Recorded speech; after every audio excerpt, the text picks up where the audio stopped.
A delicate, wistful piano melody begins, almost like a music box. A young woman's voice, soft but with a precise, almost academic tone, begins. Oh, darling, you wouldn't believe.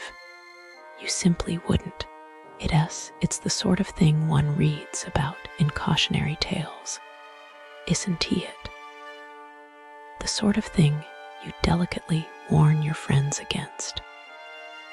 Honestly, one almost feels obligated to broadcast this as a public service, not for myself, of course. My standards are immutable. But for the rest of you, the innocents, the trusting souls who still believe in the promise of a holiday. It began, as these tragedies often do, with the sheer audacity of hope, a yearning for sunshine, for cerulean waters, for a respite from everything. My family terribly indulgent, utterly convinced I deserve the absolute best, because, well, obviously decided upon Egypt, Hurghada, to be precise, and the Aladdin Beach Resort, Hurghada. The name itself, utterly enchanting, wasn't it? A shimmering mirage of Arabian Nights. One pictures jeweled lamps, billowing silks, a sense of magic. A slight, almost imperceptible sigh. The reality, my dears, was less Ali Baba and more a rather grimy, sun-baked disappointment. It's not just that it was bad. It's that it was a meticulously constructed affront to basic human decency, and I naturally catalogued every single grievance. One must. It's simply the civilized thing to do. First, the arrival, the sheer delay. Imagine, if you will, stepping off a perfectly comfortable private Jet 1 simply docent do commercial, naturally, and being greeted not with efficient courtesy, but with a glacial, utterly indifferent check in process, an eternity, truly. They seemed perplexed by my very existence, like I was an exceptionally complicated equation they hadn't anticipated. And the manager, oh, the manager, a face carved from stone, a demeanor suggesting I was personally inconveniencing his entire lineage. It's as if they hadn't quite grasped that my time, quite frankly, is more valuable than their entire establishment. You see, time is something you cannot create, and the waste of time is a crime. Then came the room. Oh, the room. Now, I've stayed in rustic accommodations. I understand the allure of charmingly dilapidated. But this wasn't charm. This was neglect. The bathrooms, for instance, utterly barbaric. The sink was listing precariously, as if attempting a daring escape. The shower tap, hanging by a thread, threatening a cascade of lukewarm, questionable water at any moment, and the rain shower, a cruel joke. It remained stubbornly, defiantly dry. It's almost as if they intentionally wanted to see how many complaints they could receive. Her voice takes on a slightly sharper, more analytical tone. Now, one might argue, it's just a bathroom. But it's not, is it?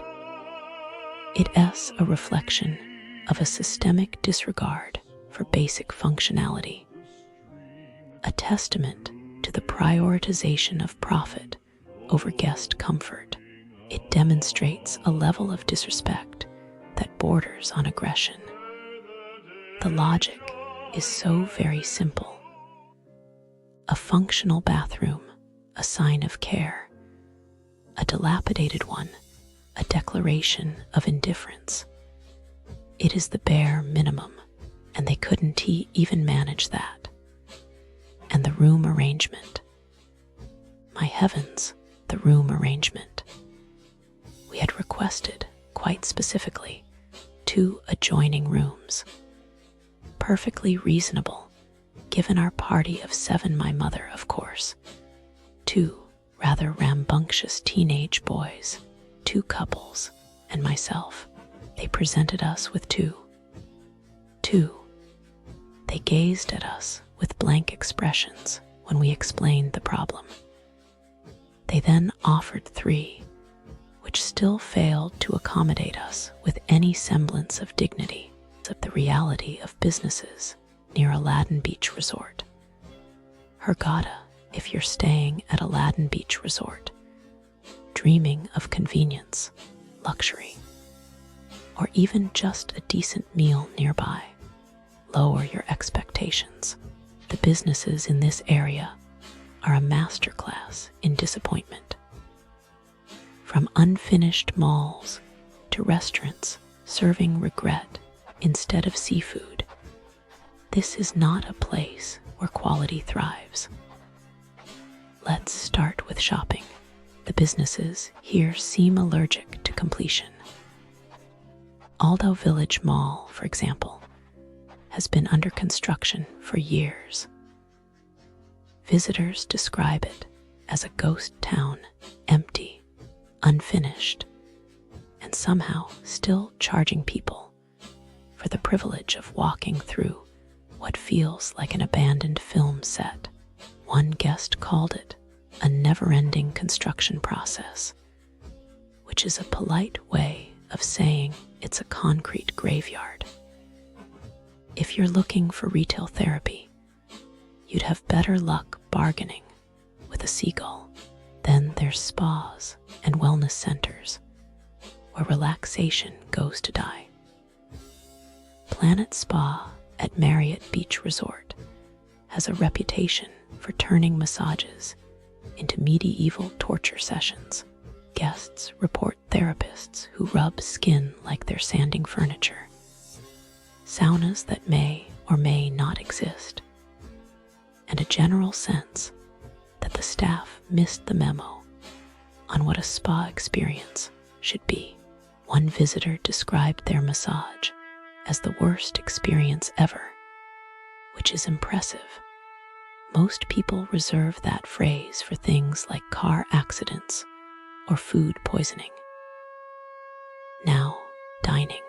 If you enjoy mystery meat, surprise bills, and service slower than a snail on vacation, you'll love the restaurants here. Halaka Fish Restaurant is a case study in how not to run a seafood spot. Guests report bait and switch pricing lobster, suddenly doubling in cost. Fish so old it might have swum with Moses. And bathrooms that smell like they were last cleaned during the Pharaoh's reign.